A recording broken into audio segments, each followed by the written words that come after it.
10 seconds later. For the first time, he understands what the silence was trying to say. It was an invitation. Not to chase laughter, not to copy it. Just to listen. To be himself. 7 of the Copyright Act 1976. Allowance is made for fair use for purposes such as criticism, comment, news reporting, scholarship, and research. Fair use is a use permitted by copyright statute that might otherwise be infringing. Nonprofit, educational, or personal use tips the balance in favor of...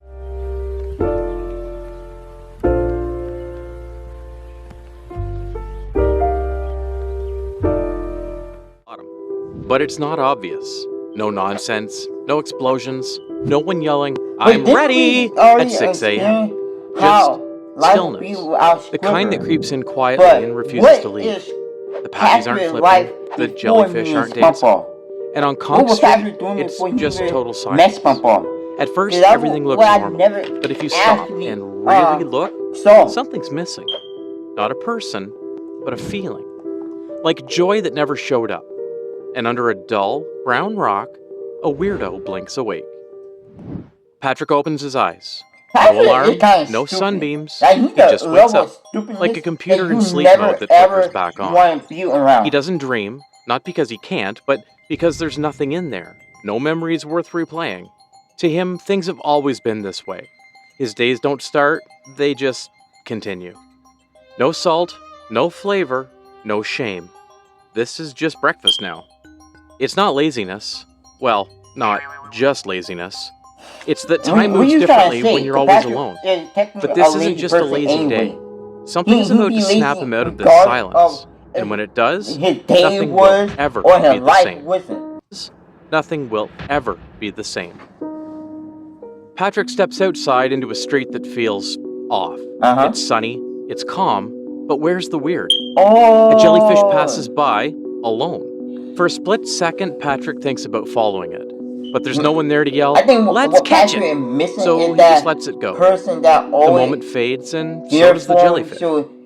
Then it happens. Patrick hears a laugh. Somewhere not far off. Light, bubbly, and distinct. Not the sarcastic kind Bikini Bottom is used to. This one sounds real. Happy. Patrick tilts his head. He takes a step forward. Then another. He doesn't know where he's going. His feet know something he doesn't. And for someone who usually forgets to blink, that's saying a lot. He walks past Squidward's house, past a patch of land where something should be. A house maybe. A pineapple? But there's nothing there. And just like that, the laugh is gone. Just kelp, sand, and water. He looks around confused, then turns back. Another day ends the way it began. Slow and forgettable. This gotta be Squidward's best time. If SpongeBob was not there, it would hardly be hard for Patrick to be himself. So I know Squidward in his head or in his house, and boy, I'm glad Patrick is like this. But in reality, Patrick sometimes is dumb. But like when you entertain that dumbness, you're making it even worse. Except maybe something almost did. There's a tiny tickle in his brain, like a question trying to form. A sense that something's missing, or maybe someone. Whatever it was, he feels it, even if he doesn't understand it yet. He hasn't moved in hours, still staring at that same patch of sand, the one where he thought he heard laughter yesterday. Every so often he squints like he's expecting something to reappear. A sound, a sponge, something. But nothing comes, not even a breeze. The day drags on, and in town, something feels off. At the Krusty Krab, the lights flicker off early, again, 3 days in a row now. Word is, the fry cook got fired. Some say he quit. Others say Mr. Krabs screamed at him for burning the patties. Either way, the grill's cold. Mr. Krabs flipping Krabby Patties would be hard, but maybe the problem isn't the patties. Maybe it's the city. It's not broken, not exactly, but it's off. Too quiet, too tired. Like everyone's just going through the motions, waiting for something that isn't coming.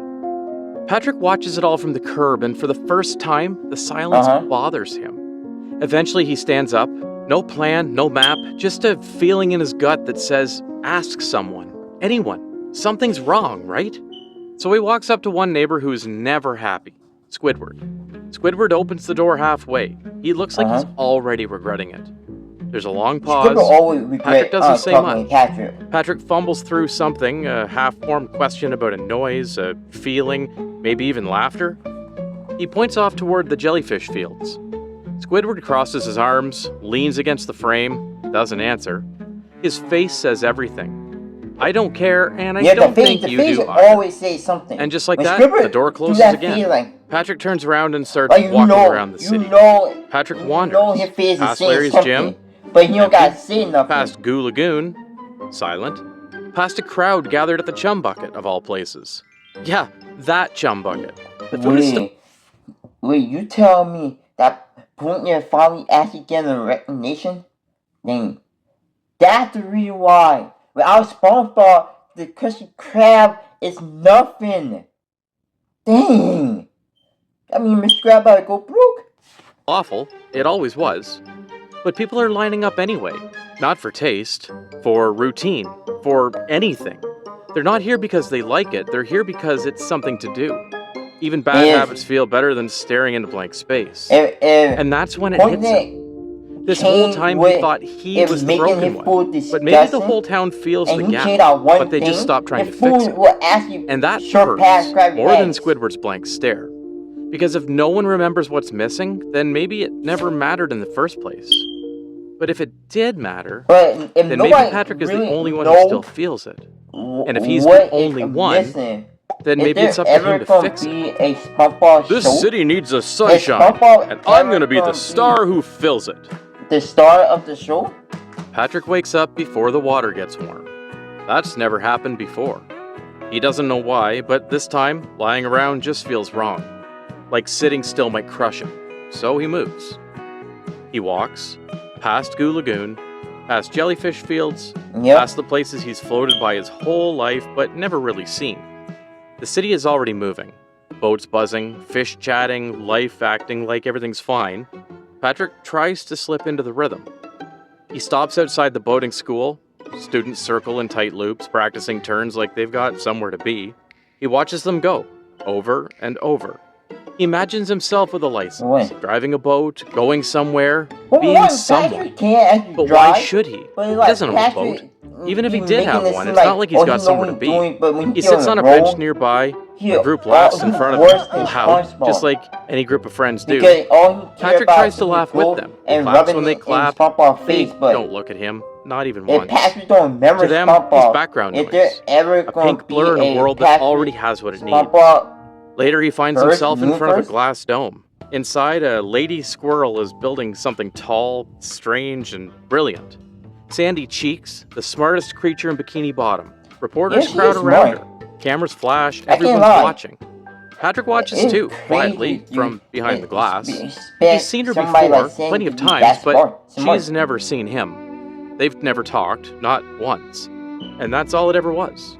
Without SpongeBob, Patrick... Because SpongeBob the one who met Sandy, and then SpongeBob the one who introduced Patrick to Sandy. And that's how Sandy and Patrick became friends. So, if Patrick never met SpongeBob, or nobody remembers SpongeBob, then no one will remember who he is. SpongeBob the one who actually shown Patrick to Mr. Krab, to Sandy, all the others. The only person who knows about Patrick is Squidward. Wow. Never met her. Never laughed with her, never got dragged into some wild experimenter's sky-high idea. And Sandy? She's incredible. Smart, brave, bold enough to bend the laws of physics just to see what happens. Yes. Patrick? He watches from behind the glass. Not part of the scene, just a blur in the reflection. He wonders, what if I built something too? Something bold, something weird, something that might make someone, anyone, finally look his way. But the thought folds in on itself before it even forms. Why even bother? Whatever he built, it wouldn't matter, wouldn't make her look his way. That night, he tried anyway.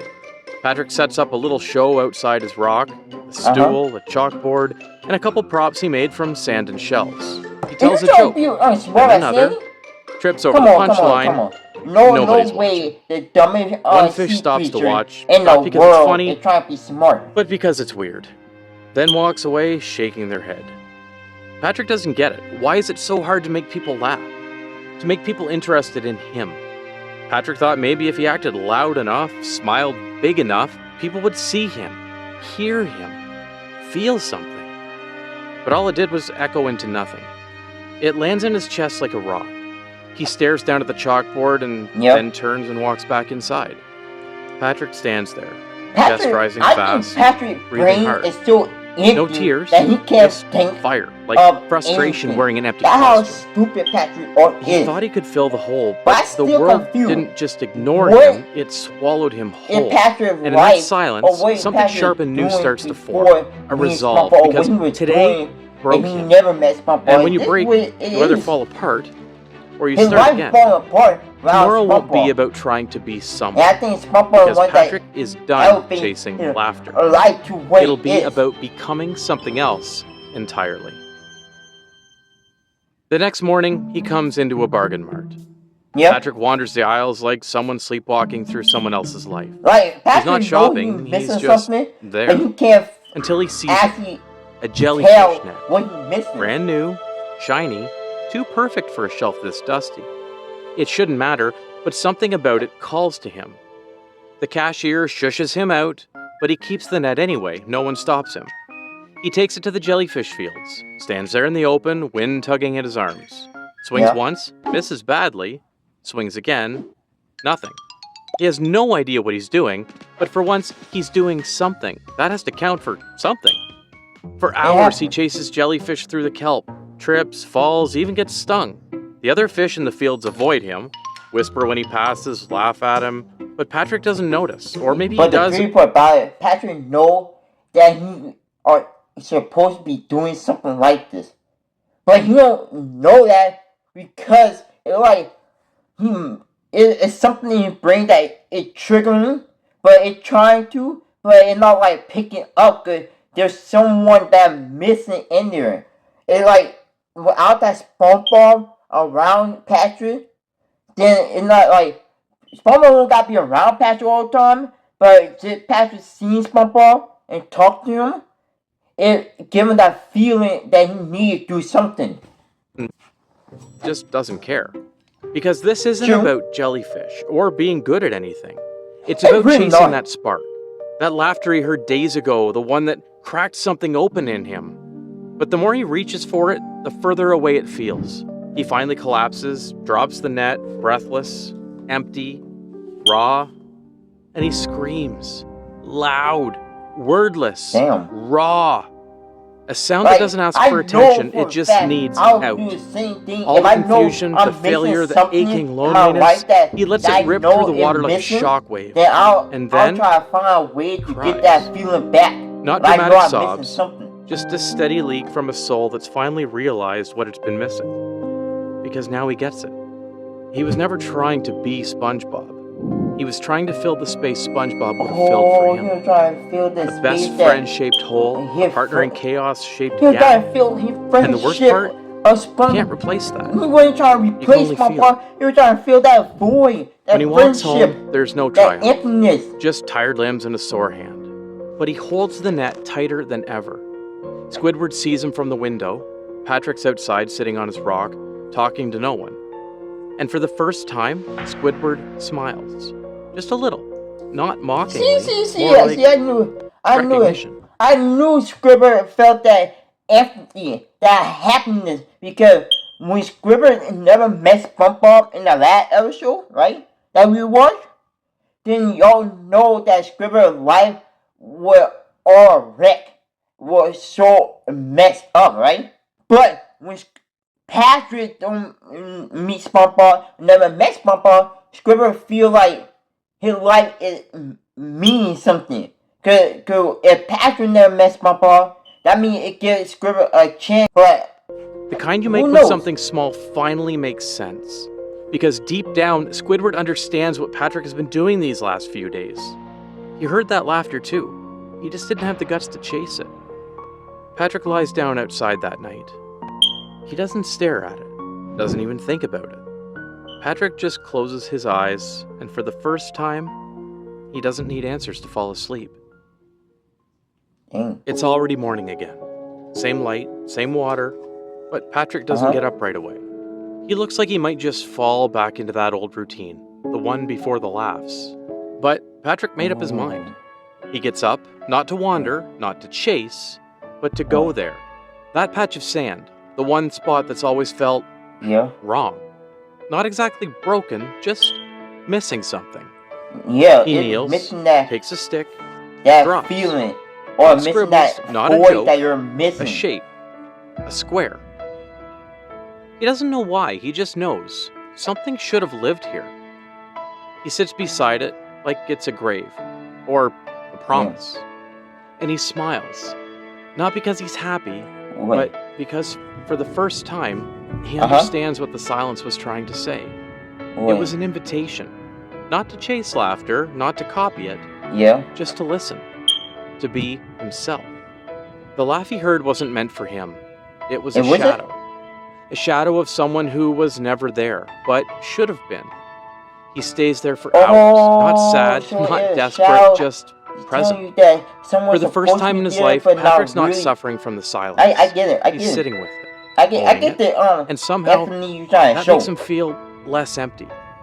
Patrick always thought he needed the world to laugh at his jokes, but maybe he just needed to stop being afraid of being the only one listening. That's just so dumb that all you feel like is he need to laugh and he need people to laugh on, but you need to start feeling like that and feel like that's not what the voice is trying to tell you.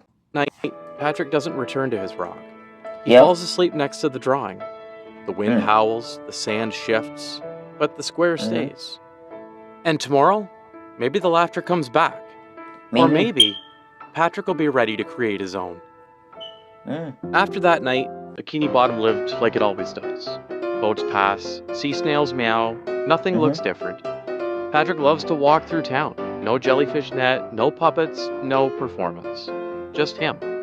A few fish nod as he passes, no one stops, no one stares, but this time, they see him. And for once, that's enough. When they see him. He doesn't try to join a crowd. At him. Doesn't tell a joke to a jellyfish. Look at him he just like walks, just because he wants to move. And somehow, that's the closest he's ever felt to being himself. He still visits the empty spot where the pineapple never stood. The drawing in the sand is gone now, blown away by the wind, but Patrick doesn't redraw it. He sits in the same place, closes his eyes, listens to the wind. The silence doesn't feel lonely, it feels calm, balanced, even. Like the space isn't waiting to be filled, but waiting to be met. Maybe someone will show up here someday, or maybe not. Either way, maybe it probably Patrick be will like be a ready. normal person that's Walks home show as the up sun in that dips behind the spot. roof. Passes Squidward's house. Squidward is at the window, watching. Their eyes meet. No waves, no smile, but Squidward doesn't look away. Patrick enters his rock, not to hide, but because it's home, and he had to prepare for tomorrow. Damn, Jack, it's crazy that I found out how Patrick's life was without SpongeBob. Now, we did show how Squidward's life was, but everybody was saying that it was Squidward's fault and everything without SpongeBob. Now, Patrick's life without SpongeBob, it went bad. It's just like he was trying to fill that void and that emptiness. He was trying to fill that emptiness void. And then all the other people that SpongeBob shown Patrick to didn't know Patrick like that because SpongeBob wasn't there. So, comment down below what y'all thought about SpongeBob and not being there and Patrick filling that void. And click on Wendy Field right here.